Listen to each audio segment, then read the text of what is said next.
Erik ten Hag's capacity to spend big this summer is constrained by the Premier League's profitability and sustainability rules and their own mistakes, while Arsenal are set to splash more than £200 million, $254 million, this summer in a serious statement of their intentions to chase down Premier League champions Manchester City. Manchester United will have to spend their money more wisely. The Red Devils have been told they have only £120 million, $152 million, to spend on new players this summer, according to the Daily Mail, causing a headache to manager Erik ten Hag as he seeks to refresh his squad and build on last season's third-placed finish. The limits are due to the Premier League's profitability and sustainability regulations, which do not allow clubs to lose more than £15 million, $19 million, over a rolling 3-year period, and there are a number of other reasons why United's spending will be constrained this summer, ranging from the enormous debt the Glazer family have saddled on the club, to overpaying in previous transfer windows and not generating enough money in player sales, especially compared to their top 6 Premier League rivals. Spending too much on the likes of Maguire Antony, even though they have not won the Premier League since Sir Alex Ferguson retired in 2013 or even launched a decent title challenge. United have spent a huge amount of money on transfers in the last decade. The problem is they have made a lot of mistakes in the transfer market, paying far too much for players who have underperformed. The £80 million, $102 million, purchase of Harry Maguire in 2019, still a world record fee for a defender, comes to mind, especially now that the defender is a marginal squad player for Ten Hag. Paying £85 million, $105 million, to sign Antony, who only scored 4 Premier League goals last season, also looks like an error. As does shelling out £74 million, $94 million, for Jadon Sancho. Even success stories like Casemiro and Bruno Fernandes cost the club a pretty penny. That explains why United have spent a total of £1.67 billion, $2.12 billion, on players between 2013 and 2022, the second highest amount in the Premier League. They only trail Chelsea's spending of £2 billion, $2.5 billion, in that period. Man City have parted with £1.65 billion, $2.1 billion, on players but have been more than compensated by winning 6 Premier League titles and finally landing the Champions League last season. Liverpool, who have reached 3 Champions League finals since 2018 and won the title in 2020, have spent far less than both Manchester clubs, £1. 14 billion, $1.4 billion. Earning very little back from sales, United do not just spend a lot, they make very little back in player sales, often generously awarding large new contracts to players who ended up leaving for free. Think of Phil Jones, Nemanja Matic, Ander Herrera, Juan Mata, and Paul Pogba.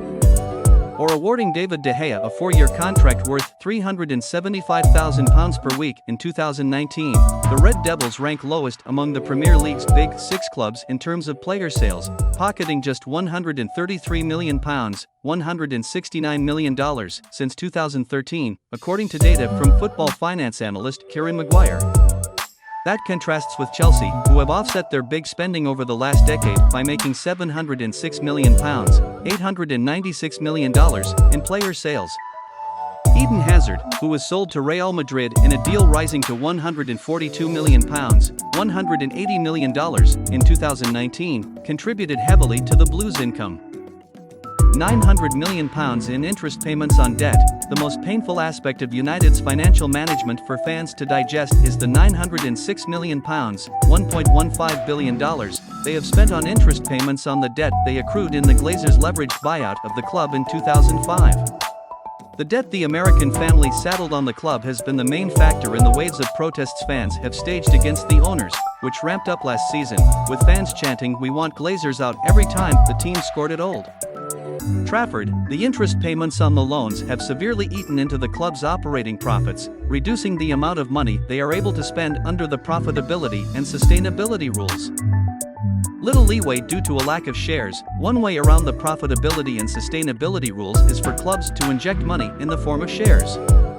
Clubs can put up a maximum of £90 million, $114 million, taking the total permitted loss to £105 million, $133 million. But, according to Maguire, it is both difficult and costly for United to issue extra shares as they are listed on the New York Stock Exchange. And since taking control of United in 2005, the Glazers have not put any equity into the club, meaning the total amount they can lose in the rolling 3-year period cannot rise above £15 million, $19 million. A huge wage bill, but it's coming down. Another factor in United's large total expenditure, which impacts on profitability and sustainability, is the club's huge wage bill. United had the biggest wage bill of all Premier League clubs in the 2021-22 season with £384 million, $487 million, which makes the fact they ended up finishing 6th in the table while recording their lowest points total in 30 years all the more galling for fans. The return of Cristiano Ronaldo was a big reason for that, but his departure in November 2022 led to a fall in the club's wage bill for last season. And the fact United did not have to pay bonuses for Champions League qualification led to a further reduction, although their return to Europe's top competition next year means it will rise again.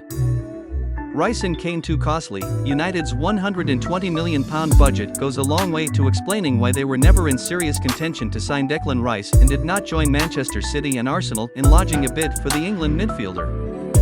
Rice is set to join Arsenal for a total of £105 million, $133 million.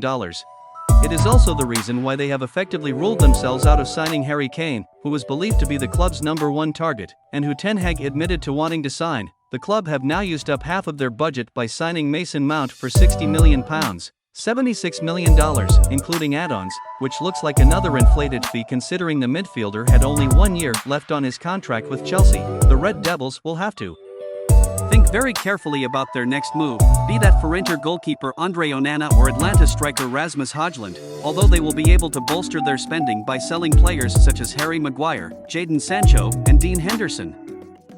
That concludes the latest update in today's Transfer News Bulletin. Thank you for following the daily transfer updates on Marco Vu channel.